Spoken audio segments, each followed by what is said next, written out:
Happy morning, students. In the previous class we have discussed the expression for the wavelength of matter waves. Now in this today's class I would like to discuss regarding the properties of matter waves.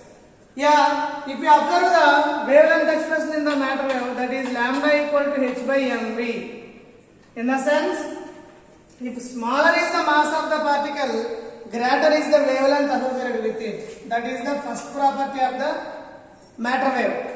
That is, if m is small, lambda will be maximum. That means, if smaller is the mass of the particle, greater is the wavelength associated with it. The second property is, if here v is the velocity. If v is small, then lambda is more. That means, if the particle is moving with smaller velocity, then the wavelength associated with it is more. If the particle is moving with higher velocity, then the wavelength associated with it is less or smaller wavelength. That is one more property of the matter wave. And then if velocity v equal to 0, then lambda equal to what happens? H by 0, in the sense infinity. That means what does it means? That if the particle is not moving, then the wavelength does not associate with it, because wavelength with infinite velocity or infinite value does not exist. That means only the matter wave is existing only with the material particle. If the material particle have zero velocity, in the sense the particle is already at rest, then there is no chance for the wavelength of matter wave. That is one more property. And then if velocity v equal to infinite, then lambda equal to 0. That is, what do you mean by it? If any particle is moving with infinite velocity, then the wavelength associated with it is 0. That means, generally, we know that no material particle will move with velocity greater than the velocity of light. Then there is no chance for the velocity with infinite velocity. So, the wave becomes indeterminate.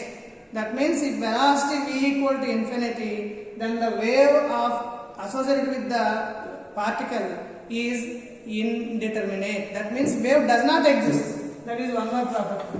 And then fifth one is, if the matter waves are completely different from electromagnetic waves, because electromagnetic waves are existing only with the charged particle, whereas matter waves are existing even with the uncharged particles like neutrons. For example, if the neutron is moving with some velocity, then that neutron also matter wave is existing. We are having neutron diffraction also. We know that for any diffraction, wavelength is important. So neutrons are diffracted, in the sense neutrons are associated with a wavelength, hence they are diffracted. This proves that the matter waves are existing even with the uncharged particles. And one more important conclusion is, matter waves are completely different from electromagnetic waves. And the sixth property is, velocity of matter wave depends upon the velocity of material particle, whereas the velocity of electromagnetic wave is a constant. We know that velocity of electromagnetic wave is nothing but velocity of light, that is 3 into 10 power 8 meter per second, whereas velocity of matter wave does not constant. It depends upon the velocity of the material particle. If the material particle is moving with higher velocity, then the velocity of matter wave is also high. And then seventh one is, velocity of matter wave is sometimes greater than even velocity of light also. How? We can prove it. We know that E equal to mc square. We also know that E equal to h nu. If we equate these two, then h nu equal to mc square. That implies nu is equal to mc square by h. Let it be equation number 1. Here nu is the frequency, c is the velocity of light, h is the Planck's constant, m is the mass of the material particle. And we also know that wavelength lambda is equal to h by mv, where v is the velocity of the material particle, m is the mass, h is the Planck's constant. Named it as equation 2. We know that velocity of matter waves can be represented with u equal to nu lambda, like v equal to n lambda. Here nu is frequency, v lambda is the wavelength of matter waves. If we substitute these two, mc square by h into h by mv, therefore hh will get cancelled and then mm will get cancelled. We only remains with u is equal to c square by v.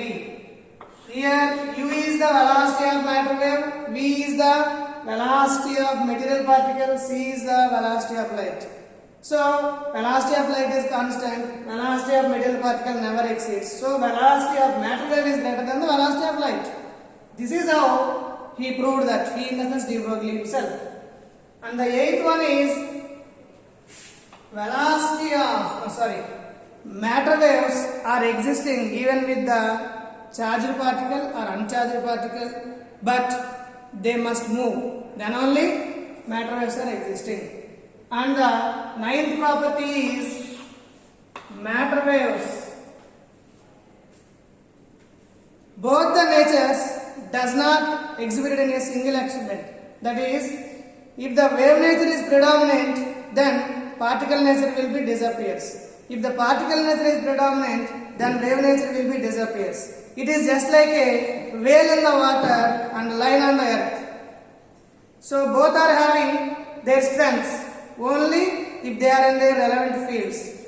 In the similar manner, wave nature and particle nature are complementary to each other, not contradiction to each other.